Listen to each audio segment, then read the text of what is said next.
Bonjour à tous, on se retrouve pour un nouvel épisode de Wings Club. Un épisode un petit peu décousu, si je dois être totalement honnête. Pas mauvais en soi, mais c'est vrai qu'on passe par beaucoup d'endroits différents, c'est un petit peu... Ouais, niveau construction, je pense que ça aurait pu être mieux.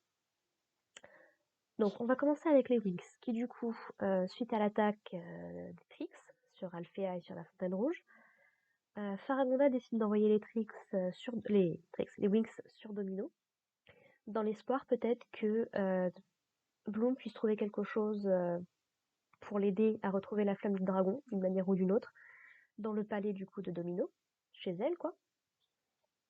Et donc pour ça, ce qu'elles vont faire, c'est qu'elles vont utiliser le simulateur du professeur Palladium, qu'on avait déjà vu avant. Et cette fois, en fait, visiblement, le simulateur va créer un espèce de portail dimensionnel qui va les emmener sur Domino. Voilà, bon, ça n'a jamais été très très clair de si c'était une simulation, si c'était vrai, c'est toujours un petit peu compliqué. Mais voilà, donc on leur donne des vêtements chauds, puisque Domino du coup a été complètement ravagé par la glace, par la neige et tout ça. Et du coup les Wings sont envoyés là-bas, et là aussi je trouve que c'est pas assez mis en avant, c'est pas assez appuyé. C'est quand même pour moi ça aurait mérité un épisode entier consacré là-dessus. Il y en aura d'autres, mais ça manque de force, je trouve. Puisque du coup, donc ils arrivent sur Domino, qui est complètement différent en fait des simulations qu'elles avaient faites par le passé. Qu'on rappelle que quand on avait vu Domino, certes c'était désertique, mais c'était pas glacé. J'ai jamais trop compris pourquoi d'ailleurs non plus. Et en fait, c'est vrai que ils en jouent pas des masses le fait que Bloom découvre son royaume pour la première fois, de voir dans quel état c'est. Il y a Tekna qui à un moment un peu plus tard montre une carte qu'elle a fait et qu'elle dit ah bah tiens regarde le palais de royal doit être là-bas. Mais c'est vrai qu'on la voit pas beaucoup plus faire de choses par rapport à tout ça. Il y a Musa qui commande que le vent il a un drôle de son, Flora qui dit que la nature elle est en souffrance. C'est pas beaucoup plus appuyé, vraiment. C'est un peu dommage, mais ça reste une critique assez récurrente sur la saison dans son ensemble, je dirais. Mais ouais, on les voit juste marcher un petit peu sans trop savoir où elles vont sur Domino, quoi. C'est dommage. Elles finissent par croiser un espèce d'énorme monstre de glace. On comprend après coup à être plus ou moins contrôlé par Icy. C'est là où c'est compliqué parce que vu ce qui se passe de partie de l'épisode, t'as du mal à comprendre comment Icy peut faire 36 000 trucs en même temps. Vraiment. Et voilà, donc elle trouve un énorme monstre de glace qui crée des mini-avalanches. Bon, les filles, elles se font ensevelir un petit peu, mais elles s'en sortent, puis elles courent, elles essaient de s'échapper. Il y a que Stella qui utilise vraiment ses pouvoirs à un moment. D'ailleurs, je me dis, elle doit crever de froid avec dans la tenue où elle est en forme de fée. Et voilà, donc elle essaye un petit peu de s'attaquer au monstre, mais visiblement, ça marche pas des masses, quoi. Et en fait, il a l'air de créer un espèce de pilier de glace qui s'en sert pour créer une crevasse sur Domino, là où sont les filles, dans la plaine où elles sont. Et en fait, la terre se sépare et Bloom tombe dans la crevasse en question, sans qu'il y ait aucune des filles qui essaye de la rattraper, alors que je rappelle, Stella était déjà transformée en fée, admettons. Et donc, Bloom tombe, et c'est sur ça que se termine la partie avec les Wings. On sait pas trop ce qui lui est arrivé, on sait juste qu'elle est tombée. Voilà. A priori, elles sont censées pas être loin du château de Domino, donc peut-être qu'elle va tomber sur des galeries qui mènent là-bas. C'est pas très bien. Mais bon, la partie Wings, la partie Domino, c'est fait. Et ouais, c'est vraiment dommage que ce soit pas plus appuyé que ça. C'est dommage. Dans un autre côté, on va beaucoup se concentrer sur la Fontaine Rouge, du coup qui se fait une nouvelle fois attaquer par les Trix, avec un allié inattendu, puisque Nut et Nero, du coup le petit canard de Icy, ont décidé de se barrer de la tour nuage parce qu'ils sont complètement terrifiés par le pouvoir des Trix en fait. On n'arrête pas de nous dire oui, elles sont folles, machin, machin. Oui. Personnellement, je les vois pas faire des trucs différents de ce qu'elles ont déjà fait par le passé. Donc, non, elles sont pas folles, elles ont juste réussi leur ambition, c'est tout.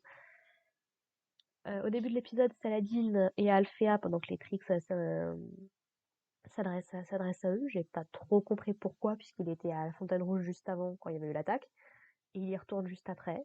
Ils auraient pu juste converser par cristaux interposés, quoi, je trouve. Bon, bref.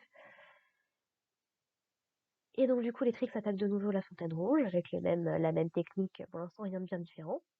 Saladin et Kota d'Horta, je sais plus comment s'appelle le prof, qui a l'air d'être le seul d'ailleurs à la Fontaine Rouge. Euh, du coup, qui arrive à motiver les troupes et les spécialistes se battent. Brandon a récupéré sa longue épée. On ne voit pas par contre, on ne voit pas Sky par contre de tout l'épisode. Ça c'est étonnant. Alors est-ce que Sky est parti faire autre chose ou pas? Je sais pas parce qu'on voit Timmy. Bon, pas de nouvelles de Riven du coup, mais ouais, si je remarque ça maintenant, c'est on voit pas du tout Sky pendant l'épisode. C'est étrange. Mais bon. Donc voilà, les Trix attaquent. Nod, du coup, s'est rallié du côté des spécialistes. Il est venu voir un petit peu Saladin en lui disant non, non, mais je suis votre allié, vous inquiétez pas, on veut plus rien avoir à faire avec les Trix, là, elles sont pas devenues complètement folles. Les Trix se matérialisent un petit peu en forme d'hologramme pour venir confirmer effectivement que, à leurs yeux, Nod est un traître. Et ouais, on le voit très vite se battre en fait avec les spécialistes. Sauver d'ailleurs la vie de Brandon, parce que c'est un troll, il a quand même une force assez particulière. Il a l'air de faire à peu près la même taille que les monstres intermédiaires de l'armée des ombres des Trix. Donc il reste un allié quand même assez important. Et ça aussi, je pense que ça aurait mérité un épisode. Bon, je sais bien qu'ils sont en situation de guerre, ils sont en situation de conflit, de combat, donc c'est un peu compliqué. Mais ça aurait mérité, je pense, plus, encore une fois, plus de développement sur la trahison de Nut, sur ce qu'il pense par rapport aux Trix, par rapport... Pareil, Nero. Jusqu'ici, il était toujours du côté de Icy, malgré tout ce qu'elle lui a fait subir. Et là, d'un coup, non, ça va finalement, c'est pas grave si maman elle disparaît. Allons-y. Ça manque vraiment de développement, c'est dommage. Et de développer un peu plus aussi la méfiance potentiellement que pourraient avoir les spécialistes envers Nut, parce que même s'il leur dit que c'est devenu un de leurs alliés, il restait quand même un allié des Trix. Et là, bah, tout le monde a l'air de l'accepter assez facilement, en fait. Alors peut-être que ce sera différent quand il arrivera à Alpha. Peut-être que si les Wings se reviennent, peut-être qu'elles vont être un peu plus froides avec lui. Ça, je réserve mon jugement pour un peu plus tard, on verra. Mais ouais, ouais. On voit les Trix aussi qui se matérialisent en forme de tête géante dans le ciel et qui arrivent à utiliser leur pouvoir de cette façon. Donc on a du mal à savoir vraiment ce que peuvent et ce que peuvent pas faire les Trix avec leur nouveau pouvoir. Ça aussi, je trouve que c'est mal montré. Je vois rien de fondamentalement différent par rapport à avant, même si bon. Ce que j'ai beaucoup aimé par contre, c'est qu'on voit Icy à un moment qui utilise son pouvoir et en fait ça crée un dragon de glace en fait.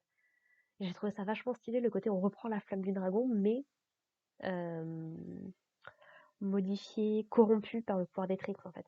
J'aime beaucoup. Et en fait le dragon s'enroule autour de la fontaine rouge, congèle la fontaine rouge et en fait une partie s'effondre. Donc la fontaine rouge a subi pas mal de dégâts. Il y a même Stormy qui met le feu aux écuries.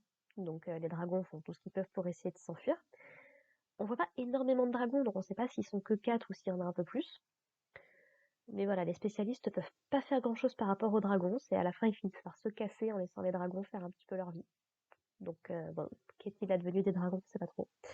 C'est juste qu'ils sont plus ou moins essayés de se barrer. Après, je me demande d'ailleurs s'il y a un lien entre ces dragons-là et le dragon de la femme d'origine.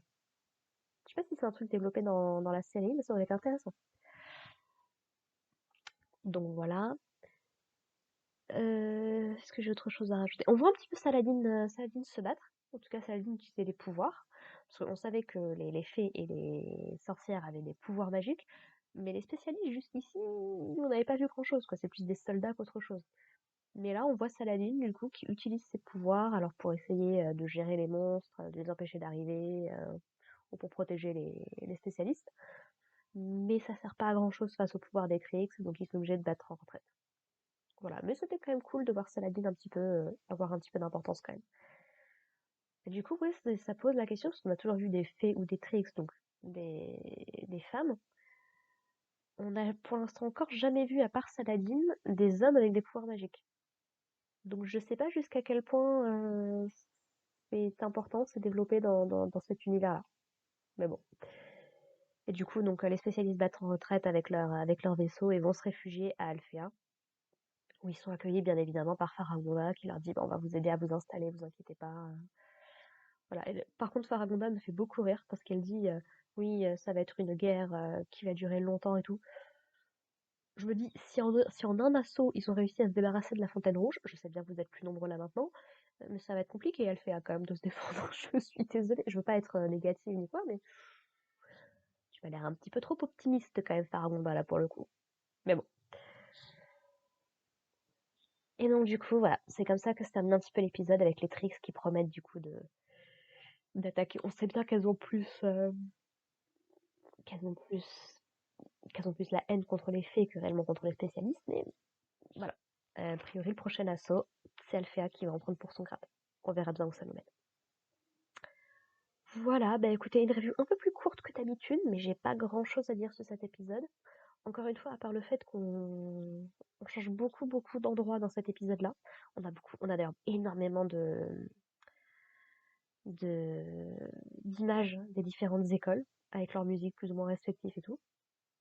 Je sais pas si c'est juste cet épisode qui le fait plus que d'habitude, ou si c'est juste moi qui fais plus attention, mais quand même un truc sur le long terme, quoi. Donc voilà, j'ai pas grand chose de plus à dire, je vais pas blablater pour rien en boucle pendant 3 ans. J'ai dit ce que j'avais à dire, et puis bah voilà. Sur ce, bah écoutez, on se retrouve la prochaine fois pour le prochain épisode. J'arrive sur le premier tiers de mon 3e DVD. Il doit me rester à peu près 5 ou 6 épisodes, je crois, derrière. Donc voilà, on arrive vraiment sur la fin de la saison. Sur ce, bah écoutez, portez-vous bien, et puis à plus tard. Bye.